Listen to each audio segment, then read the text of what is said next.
Salam alaikum. Mes chers maîtres, on a plusieurs ici dans la salle, mes chers amis. Tout d'abord, je tiens à remercier la Société marocaine d'endocrinologie pour cette invitation et la féliciter pour ce beau congrès très très riche et très instructif.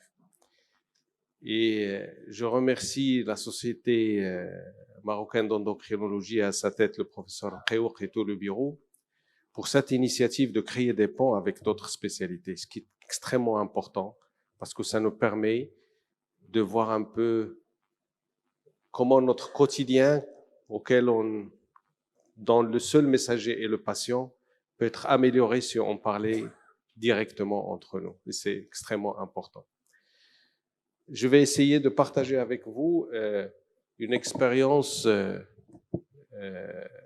qui consistait à développer un système de dépistage de la rétinopathie diabétique, tout en essayant un peu de vous parler un peu de l'intérêt de cette approche et de l'utilisation de l'intelligence artificielle dans la prise en charge du diabétique en général et en particulier dans le dépistage de la rétinopathie diabétique.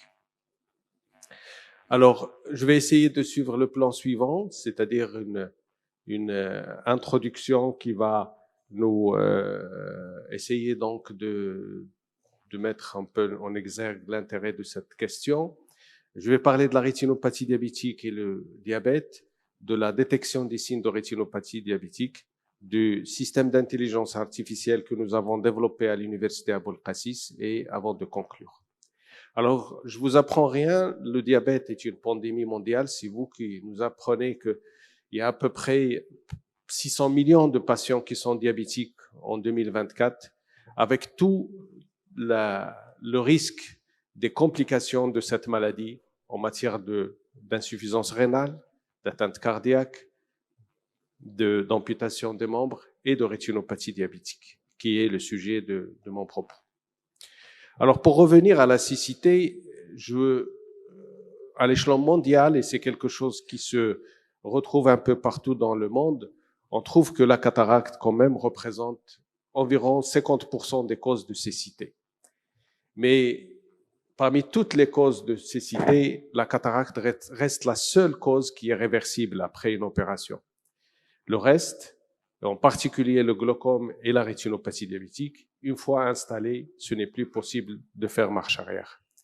Et c'est là la gravité de ces causes, donc que ce soit le glaucome ou la rétinopathie diabétique, parce qu'on ne peut plus faire quelque chose pour ces patients. Alors, la rétinopathie diabétique, c'est une microangiopathie spécifique du diabète, c'est très très spécifique du diabète. La cécité qui est occasionnée par cette rétinopathie diabétique est évitable avant qu'il ne s'installe, mais il n'est pas réversible.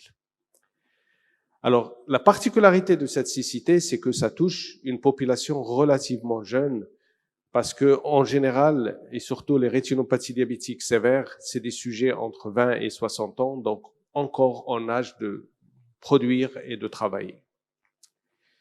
Il faut savoir que 30% des patients que vous voyez diabétiques, 30% ont déjà une rétinopathie diabétique.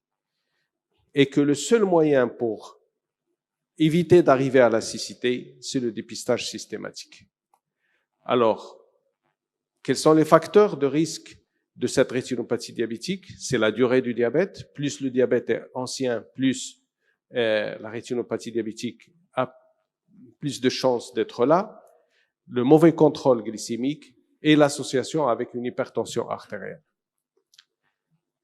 Il y a d'autres facteurs comme la néphropathie diabétique, les facteurs socio-économiques qui aggravent un peu la prise en charge du diabète, les dyslipidémies et certaines situations particulières comme par exemple une femme diabétique qui tombe enceinte ou un jeune diabétique qui arrive à l'âge de l'adolescence.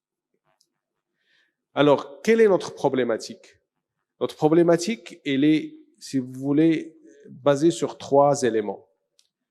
D'abord, c'est une affection qui est silencieuse.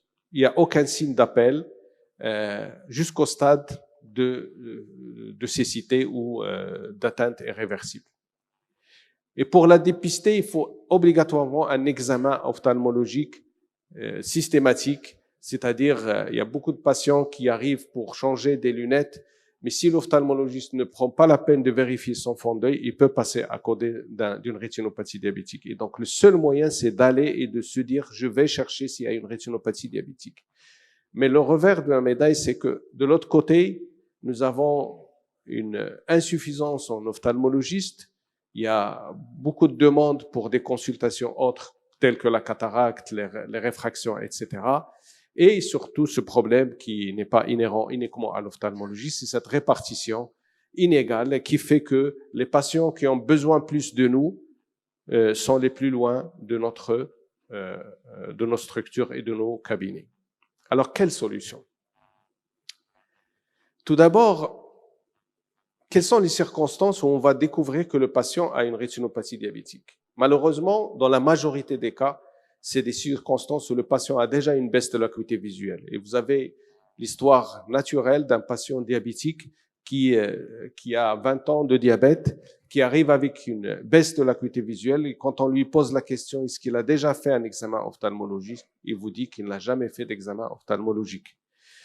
Et donc, c'est malheureusement la situation actuelle, c'est que la majorité des cas sont diagnostiqués à un stade déjà avancé. La découverte fortuite, c'est exceptionnel, et le dépistage systématique, c'est également exceptionnel, bien que c'est recommandé de faire une surveillance annuelle de la rétinopathie diabétique. Donc, si on continue comme ça, l'avenir s'annonce très chargé. On a de plus en plus de diabète à cause de la sédentarité, de l'obésité et des autres facteurs. Il y a plus de sujets qui arrivent à un âge très avancé, donc plus de risques de développer une rétinopathie diabétique. L'espérance de vie est améliorée. Et donc, ce qui fait qu'on aura des gens qui vont être âgés, mais avec des handicaps importants, entre autres, d'handicaps visuels. Alors, pourquoi on a un dépistage qui est insuffisant par rapport à la rétinopathie diabétique? Alors, bien sûr, c'est variable d'un endroit à l'autre. Quelqu'un qui habite dans une grande ville, qui a un cabinet à côté, il va avoir plus de chances de dépister sa rétinopathie diabétique que quelqu'un qui habite dans une montagne et qui ne voyage jamais et qui ne voit jamais un ophtalmologiste. Donc, ça, c'est un problème. Le deuxième problème, c'est l'ignorance de cette complication, l'absence de signe d'appel, les difficultés d'accès à l'examen ophtalmologique et la pénurie des ressources humaines. Alors, sur le plan pratique, comment on dépiste une rétinopathie diabétique? Classiquement, c'est l'examen ophtalmologique avec un examen du fond de l'œil. On peut également s'aider par les photographies du fond de l'œil. On peut également faire, dans certains pays, ce qu'on appelle la lecture différée des photographies en utilisant la télémédecine. Et finalement, les programmes basés sur l'IA. Alors, la photographie du fond de l'œil, il y a plusieurs machines actuellement qui permettent de faire des photographies du fond de l'œil qui ne nécessitent pas l'expertise d'un ophtalmologiste, et qui peuvent même prendre des photos sans l'aide d'un technicien et qui ne nécessitent pas une dilatation donc de la pupille et qui donnent d'excellentes images du fond de l'œil. Vous avez ici un exemple, et c'est des appareils qui sont de plus en plus accessibles et au point qu'on peut même les trouver sur des solutions, on peut les mettre sur des smartphones pour prendre des photos de fond d'œil.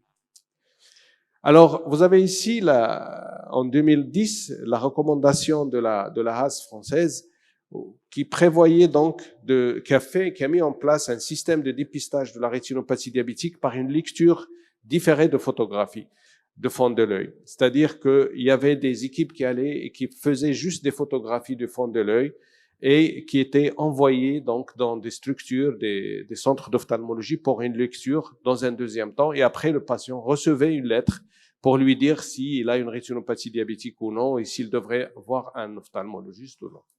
Et récemment, toujours dans le même pays, ce qu'on appelle l'OphtaAI, qui est une start-up qui a développé un logiciel de dépistage de la rétinopathie diabétique qui permet une lecture avec une réponse de la présence ou non d'une rétinopathie diabétique, mais excessivement cher. Chaque photographie est comptabilisée à 1 euro. Et donc, si vous prenez 4 photos, ce qui est nécessaire pour faire un examen donc ophtalmologiste, vous allez payer pour chaque patient 4 euros. Alors, qu'en est-il au Maroc? On a essayé de contacter Opta Eye et le prix était extrêmement exorbitant pour le payer et se le permettre. Donc, qu'est-ce qu'on a fait? On a essayé donc de développer notre propre système de dépistage de la rétinopathie diabétique. Alors, au Maroc, on estime qu'il y a à peu près presque 3 millions de patients diabétiques. Il y a environ 1200 ophtalmologistes. Et si on demanderait à ces ophtalmologistes de faire un examen ophtalmo pour tous ces patients, on aura besoin que chaque ophtalmologiste devra faire environ 2500 consultations dédiées au dépistage donc de la rétinopathie diabétique par an, ce qui est impossible. Alors, comme on a parlé, mon ami le professeur Gharbi, au niveau de l'association marocaine médicale de solidarité, on avait développé un concept de santé mobile grâce aux unités mobiles. Et on continue de faire toujours des campagnes de chirurgie de cataracte, mais on avait toujours une frustration par rapport aux patients diabétiques parce qu'on n'avait pas la possibilité de les examiner complètement parce que le nombre était souvent très important. Et donc, on s'est intéressé récemment à cette pathologie. Vous avez ici une unité donc de consultation d'ophtalmologie qui est basée à la région de Souss Massa et qui fait donc un dépistage de la rétinopathie diabétique.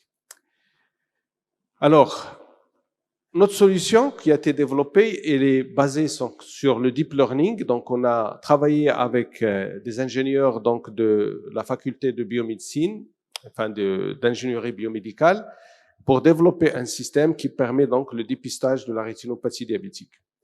On a fait un apprentissage sur la base donc d'un ensemble d'images collectées au sein du service d'ophtalmologie pour faire apprendre au système comment reconnaître les différents signes de la rétinopathie diabétique, les hémorragies et les exsudats qui sont les principaux signes. Cette étude a été bien sûr validée par le comité d'éthique de l'hôpital Cheikh Zayed. Alors, voici les étapes que nous avons fait. Donc, nous avons utilisé un système qui permet d'apprendre à cette application à reconnaître les images et les exsudats et les entourer quand ils sont donc pathologiques, à les entourer les hémorragies à part et les exsudats à part. Donc, qu'est-ce qu'on avait comme système? Ce qu'on demandait au système, c'est de nous dire s'il n'y a pas de signe, de ne rien faire sur l'image, et s'il y a des signes qui sont anormaux, de les entourer quand il s'agit d'exsudats en rouge, quand il s'agit d'hémorragie en rose. Alors voici par exemple un cas. Donc ici, nous avons un fondé normal et le système ne donne aucune information. En fait, il n'entoure aucune lésion sur ce fondé. Voici d'autres exemples. Après, vous avez ici un exemple de rétinopathie diabétique avec des hémorragies et des exsudats et le système arrive à reconnaître les hémorragies et les exsudats. Il a même la possibilité de compter le nombre d'hémorragies et leur taille. Voici quel exemple. Donc, quand il y a une rétinopathie diabétique très importante et quand il y a une rétinopathie diabétique vraiment débutante, où on peut donc voir les encadrer, donc les exsudats à part et les hémorragies à part. Alors, nous avons eu un défi, c'est que le système ne doit pas faire de confusion avec des lésions qui ne correspondent pas à des signes de rétinopathie diabétique. Vous avez ici en bas des signes de laser, donc en bas, et le système a appris à ne pas les encadrer parce que ce ne sont pas des signes de pathologie rétinienne. Un autre exemple de patient qui a un laser et le système reconnaît uniquement les lésions qui existent et ne reconnaît pas et n'entoure pas les lésions, donc les impacts du laser. Voilà, donc ici aussi la même chose, donc il encadre les hémorragies, mais il n'encadre pas les lésions non pathologiques. Alors, comment ça se passe sur le plan pratique? Voici l'interface qui a été développée. Donc, on introduit le nom et l'identité du patient sur l'application. Et après, la deuxième étape, on télécharge la photo du patient. Et après, vous avez donc la réponse du système qui va entourer les lésions avec un commentaire qui vous dit que c'est un patient qui a une rétinopathie diabétique, qu'il doit être référé donc pour être vu par un ophtalmologiste. Donc voilà, on peut avoir donc un rapport et qui peut être donné au patient ou envoyé à un ophtalmologiste. Donc globalement, donc le système il utilise la photo qui est élaborée par le rétinographe pour nous donner donc une image finale où il y a des anomalies ou il n'y a pas d'anomalies. Alors nous avons comparé l'efficacité du système avec les ophtalmologistes et avec les résidents en ophtalmologie et pour voir un peu s'il était aussi efficace que cette machine. Et comme vous le voyez ici, le système a été plus performant dans la détection des exsudats que même les experts ophtalmologistes et il a eu la même efficacité quand il s'agissait d'hémorragie. Alors, ce système nous a valu le prix de recherche du 15e édition du concours national de l'innovation, de la recherche, développement de la technologie qui est organisé par l'Office marocain de la propriété industrielle en 2024. Ce qu'on pense, c'est que l'application de cette plateforme permettra d'être utilisée par les ophtalmologistes parce que ça va leur permettre de gagner beaucoup de temps. Il peut être utilisé chez les endocrinologues et les diabétologues moyennant l'utilisation d'un rétinographe pour pouvoir savoir quel patient référer à l'ophtalmologiste au lieu de référer tous les patients sans exception, ce qui peut être parfois très difficile. Et il peut surtout être un moyen de dépistage en masse. Et actuellement, comme l'a dit mon ami le professeur Harbi, nous sommes en train de travailler pour essayer de faire une étude pilote dans une région donc du Maroc pour utiliser donc ce système pour le dépistage de la rétinopathie diabétique. L'avantage de ce système, c'est qu'il n'a pas besoin d'une connexion Internet, donc les images restent au niveau de l'endroit où ils ont été utilisés. Il est, grâce à l'université, mis à la disposition de tout le monde et accessible pour tous ceux qui souhaitent l'avoir. Alors, notre perspective, c'est d'essayer donc de révolutionner le dépistage de la rétinopathie diabétique dans notre pays, ce qui va avoir un impact non seulement sur la réduction de la cécité, mais également un impact socio-économique du diabète en général. Il va améliorer la qualité de la prise en charge du diabétique parce que le dépistage d'une rétinopathie diabétique va pousser le patient à mieux donner, enfin à donner une importance à la prise en charge de son diabète et permettra peut-être d'identifier d'autres complications.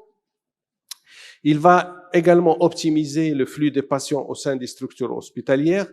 Donc, on voit beaucoup dans notre activité, beaucoup de patients diabétiques qui viennent, mais il y a plus de, disons, 60% qui viennent, mais qui n'ont pas de rétinopathie diabétique. C'est des patients qui n'ont pas besoin de voir un ophtalmologiste. Ça permettra aux patients d'éviter les déplacements et surtout aux ophtalmologistes de ne pas de consacrer leur temps à des patients qui ont besoin de traitement ou autre. Et cette solution pourrait être adoptée par le Programme national de lutte contre la cécité et être utilisée par tous les intervenants impliqués dans la lutte contre la cécité. Donc, c'est une solution marocaine accessible, un espoir pour améliorer l'accès aux soins et un espoir pour réduire la cécité causée par le diabète. Et je mets à votre disposition un certain nombre de publications que nous avons fait sur ce sujet avec Zine Farahat, qui est l'ingénieur qui a travaillé avec nous sur ce sujet. Et je vous souhaite un très bon congrès. Je vous remercie.